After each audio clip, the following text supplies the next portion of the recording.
আসসালামু আলাইকুম। আশা করি সবাই ভালো আছো। তো আজকে আমরা ক্লাস 7-এর ষষ্ঠ অধ্যায় পড়াবো, নগর, বণিক ও বাণিজ্য। তো প্রথমে আমরা এই নগরকে নিয়ে আলোচনা করব। আমরা শহর নগরের কথা সবাই কিন্তু জানি, তবে সেই শব্দগুলা কোথা থেকে এসেছিল সেটা কিন্তু আমরা জানি না। তো আজকে আমরা জানবো যে নগর নগর শব্দটা এসেছিল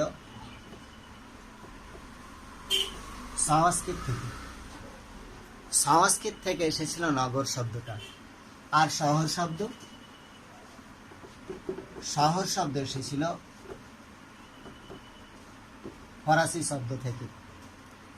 তাহলে নগরটা এসেছিল সংস্কৃত শব্দ থেকে, আর শহর শব্দটা এসেছিল ফরাসি শব্দ থেকে। তো এই নগর শহরের কথাই আজকে আমরা জানব। এই নগর শহরের মধ্যে বণিক বাণিজ্যের কথা বলবো, কিভাবে ব্যবসা গড়ে উঠেছিল, কোন কোন শহরকে কেন্দ্র করে ব্যবসা গড়ে উঠেছিল, তো তাদের আর্থিক অবস্থা কেমন ছিল, তাদের রাজনৈতিক প্রশাসনিক ব্যবস্থা কেমন ছিল, ব্যবসা বাণিজ্য কেমন ছিল, এই সব নিয়ে আমরা আলোচনা করব। তবে এই সব শহর নগরের মধ্যে যেটা সব থেকে বৃহৎ, সব থেকে উল্লেখযোগ্য শহর, সেই শহরটা হচ্ছে দিল্লি। অর্থাৎ এই দিল্লি সম্পর্কেই আমরা আলোচনা করব। তো এই দিল্লির অবস্থান কিভাবে, ভৌগোলিক অবস্থান, আমরা দিল্লির ভৌগোলিক অবস্থান আমরা এইটুকুই জানি যে দিল্লি আরাবল্লী শৈলশিলার একটি প্রান্ত ও যমুনা নদী আর সঙ্গমস্থলে দিল্লি স্থাপন করা হয়েছিল। তো এই দিল্লি শহরকে কেন্দ্র করে দুটো পর্যায়ে আমরা এই দিল্লিকে আলোচনা করতে পারবো। কি সেই মধ্যযুগে দিল্লি শহরের উৎপত্তি, অর্থাৎ সুলতানি মোগল যুগের দিল্লি, সুলতানি মোগল যুগের দিল্লি বলা হয়। তো এই দিল্লির দুটো পর্যায় ছিল। কি দিল্লির দুটো পর্যায়? দিল্লির দুটো পর্যায়। তো এই পর্যায়ের মধ্যে প্রথম যে পর্যায়টা ছিল সেটা হচ্ছে খ্রিস্টীয় ত্রয়োদশ শতকের দিল্লি। খ্রিস্টীয়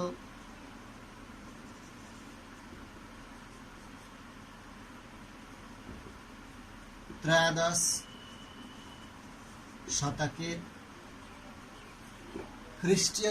শতকের দিল্লি ছিল। আর এক অপরটি হল সপ্তদশ শতকের দিল্লি। সপ্তদশ শতকের দিল্লি। তবে এই দিল্লিটা কি ছিল? শাহজাহানাবাদ দিল্লি। তাহলে এই দুটো পর্যায় ছিল দিল্লি। এই দুটো পর্যায়কে কেন্দ্র করেই দিল্লি গড়ে উঠেছিল। তো আমরা এর একটুকু ব্যাখ্যাটা জেনে নেব। তো সেই ব্যাখ্যাটা একটুকু দেখে নেই আমরা যে কি ধরনের এই দিল্লি ছিল। সেই দিল্লি ব্যাখ্যাটা আমরা একটুকু জেনে নেব। তো কুতুবউদ্দিন আইবকের আমলে দিল্লি তৈরি হয়েছিল রাজপুত শাসকদের শহর কিলারায় পিথরাকে কেন্দ্র করে। এই কিলারায় পিথরাকে কেন্দ্র করেই দিল্লি গড়ে উঠেছিল। এটাই ছিল সুলতানি আমলের দিল্লি বা কুতুব দিল্লি। ঠিক তার পরবর্তীকালে গিয়াসউদ্দিন বলবনের আমলে সেই সময় সেই দিল্লি শহর আরও কিন্তু ডেভেলপ হয়েছিল। বলবনের কায়কোবাদ খ্রিস্টীয় ত্রয়োদশ শতকের শেষে যমুনার তীরে কিলঘড়ি প্রাসাদ তৈরি করেছিলেন। ঠিক তারপরে পরেই জালালউদ্দিন খলজির আমলে একে ঘিরে নতুন শহর। এই শহরে আমির, সর্দার শ্রেণীর লোকেরা কিন্তু ভিড় করত সেই সময়। তো সুলতান আলাউদ্দিন খলজির সময় মোঘল আক্রমণের হাত থেকে নাগরিকদের সুরক্ষা দেওয়ার জন্য সিরিতে একটা শক্তপোক্ত কেল্লা শহর বানানো হয়েছিল। তো সেই সময় গিয়াসউদ্দিন তুগলক তার অনুচরদের নিয়ে বসবাসের জন্য পুরনো শহর থেকে দূরে বানিয়েছিলেন তুগলকাবাদ। তবে সেটি কখনোই পুরোপুরি একটি রাজধানী বা বাণিজ্য কেন্দ্র হয়ে ওঠেনি। তো এইভাবে সেই দিল্লি শহরে টোটাল 60টা শহর গড়ে উঠেছিল। সেই 60টা শহরকে যমুনা নদীর তীরে কিভাবে গড়ে উঠেছিল, কোথায় কোথায় গড়ে উঠেছিল, আমরা একটি চিত্রর সাহায্যে সেটা দেখব। তো এই ছিল যমুনা নদীর বাঁক।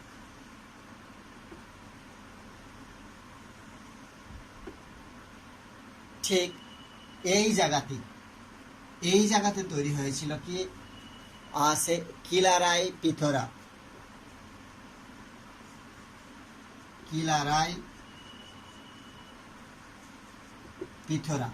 ঠিক এই জায়গাটা হচ্ছে কিলারাই পিথরা।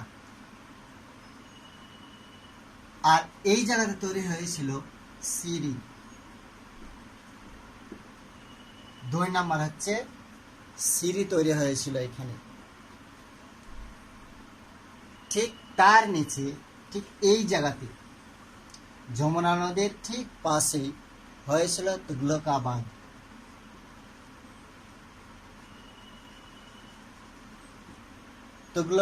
তৈরি হয়েছিল ঠিক এই জায়গাতে। আর ঠিক এই অঞ্চলটা কিলারাই পিথরা, সিরি, তুগলকাবাদ, ঠিক এই জায়গাতে হয়েছিল কি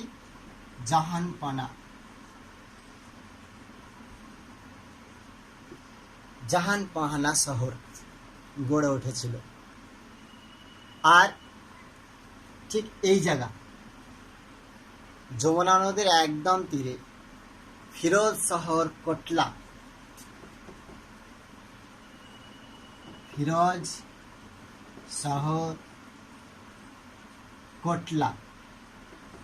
এই ফিরোজ শহর কোটলা গড়ে উঠেছিল ঠিক এইখানে।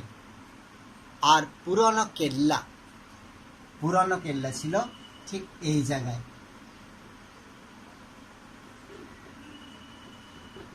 পুরানো কেল্লা তৈরি হয়েছিল। আর জাহানপানাহবাদ ঠিক এই জায়গায়।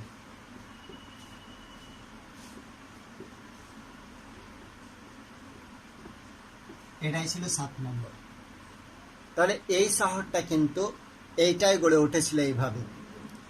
তো এই শহরটা, সেই শহরের নাম কি ছিল, তার প্রতিষ্ঠাতা কে ছিলেন, এইটুকুই আমরা বলবো এখন।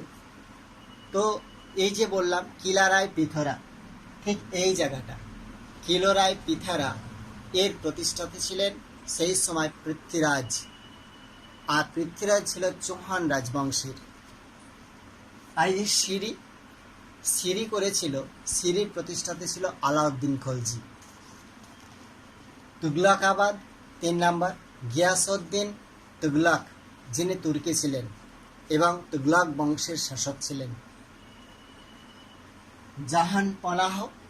জাহানপাহানা শহর মোহাম্মদ বিন তুগলক করেছিল, তিনিও কিন্তু তুর্কি ছিলেন এবং তুগলক বংশের ছিলেন।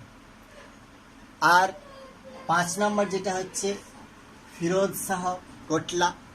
এই ফিরোজ শাহ কোটলা তিনি করেছিলেন, ফিরোজ শাহ তুগলক করেছিলেন, তিনিও ছিলেন তুগলক বংশের এবং তিনি ছিলেন তুর্কি। আর পুরানো কেল্লা, যেটা দিনপনাহ বা পুরানো কেল্লা বলা হয়, এটা করেছিল হুমায়ুন এবং শেরশাহ, তিনি ছিলেন মুঘল সম্রাট। আফগান শাসক ছিলেন, সুর এবং মুঘল বংশের লোকেরা করেছিল এই পুরানো কিল্লা। আর শাহজাহানাবাদ 7 নম্বরে যেটা একদম উপরে আছে, এইটা করেছিল মুঘল সম্রাট শাহজাহান, তিনি মুঘল বংশের ছিলেন। তো এই হচ্ছে 60টা শহরকে কেন্দ্র করে দিল্লি শহর। এইভাবে দিল্লির সাম্রাজ্যটা গড়ে উঠেছিল। তবে এই দিল্লি শহরকে কেন্দ্র করে অনেক গল্প কাহিনী কিন্তু আছে। কি সেই গল্প কথা দিল্লি শহরকে কেন্দ্র করে? অর্থাৎ সুলতানি এবং মুঘল যুগে দিল্লি শহরকে কেন্দ্র করে অনেক কথা গড়ে উঠেছিল। তো যেমন দিল্লি এখন অনেক দূর, এই কথাটা কিন্তু বিখ্যাত হয়ে আছে আমাদের ইতিহাসে। কি দিল্লি এখনো অনেক দূর? কথিত আছে যে দিল্লিকে কেন্দ্র করে যে সমস্ত বড় বড় কথা, বিখ্যাত বিখ্যাত গল্প আছে, তার মধ্যে এটা একটা। সেই জায়গাতে কি হয়েছিল, নিজামুদ্দিন আউলিয়া এবং সুলতান গিয়াসউদ্দিন তুগলক, এদেরকে নিয়েই সেই গল্পটা ছিল। তো একবার সুলতান গিয়াসউদ্দিন নিজামুদ্দিন আউলিয়াকে শহরের বাইরে নির্বাসন দিয়েছিল। তাতে নিজামুদ্দিন কিন্তু দমে যাননি। এরপরে সুলতান এক যুদ্ধযাত্রায় বাংলাদেশে যান। যাওয়ার সময় হুকুম করেছিলেন যে তিনি রাজধানীতে ফেরার আগে নিজামুদ্দিন পাকাপাকিভাবে যেমন শহর ছেড়ে চলে যায়। তো নিজামুদ্দিনের যারা শিষ্য ছিল তারা কিন্তু শোরগোল পড়ে গেল তাদের মধ্যে, যে আমাদের এই গুরুকে কিভাবে আমরা রক্ষা করব। তো নিজামুদ্দিন শুধু একটা কথা বলেছিলেন, হনুজ দিল্লি দূর অস্ত, অর্থাৎ দিল্লি এখনো অনেক দূর। এই কথাটা সেই বলতো। তো তারা কিন্তু আস্তে আস্তে অগ্রসর হয়ে চলে আসছে, আর তার শিষ্যরা শুধু ভয়ে কাঁপছে। আর তার কথা একটাই যে হনুজ দিল্লি দূরস্থ, অর্থাৎ দিল্লি এখন অনেক দূর। তো যুদ্ধযাত্রা ফেরার পথে সুলতান গিয়াসউদ্দিন স্বাগত জানানোর জন্য একটি মঞ্চ তৈরি করেছিল। সেই মঞ্চে উঠে সামিয়ানা শুদ্ধ একদম ভেঙে গিয়ে পড়েছিল গিয়াসউদ্দিন, তাতেই মারা গেছিল। ঠিক তারপরে পরেই সুলতানের আর রাজধানীতে ফেরা হলো না। এই ঘটনাটা দিল্লিতে নিজামুদ্দিনের জয় জয় ঘোষিত হয়েছিল। তো তাকে নিয়ে শোরগোল পড়ে গেছিল বিরাট, যে তার একটা আধ্যাত্মিকতা আছে। শুধু এইটাই নয়, সেই সময় দিল্লি শহরের একটা বড় ধরনের সমস্যা কিন্তু ভুগছিল সবাই। যে সমস্যাটা হয়েছে জলকে নিয়ে। তো সুলতানি আমলে বিশেষ করে জল সংরক্ষণ, জল সরবরাহের ব্যবস্থাটা হয়েছিল, এটাকে নিয়ে আমরা আলোচনা করব।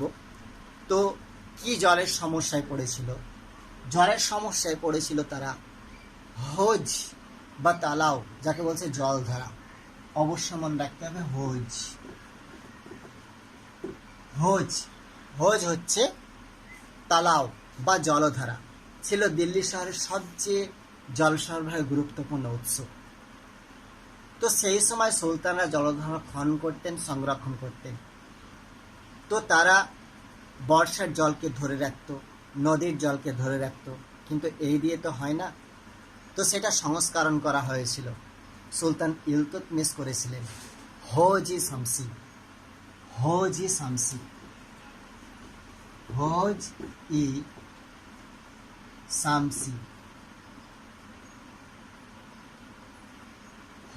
শামসি বা হৌজ-ই সুলতানি। আট কোনা ছিল এই জলধারাটা। তবে ইবন বতুতার বর্ণনায় সেটা যে এই জলধারাটা ছিল 8টা কোনা বিশিষ্ট। আলাউদ্দিন খলজি খনন করেন আরো বড় 4 কোনা জলধারা, হৌজ-ই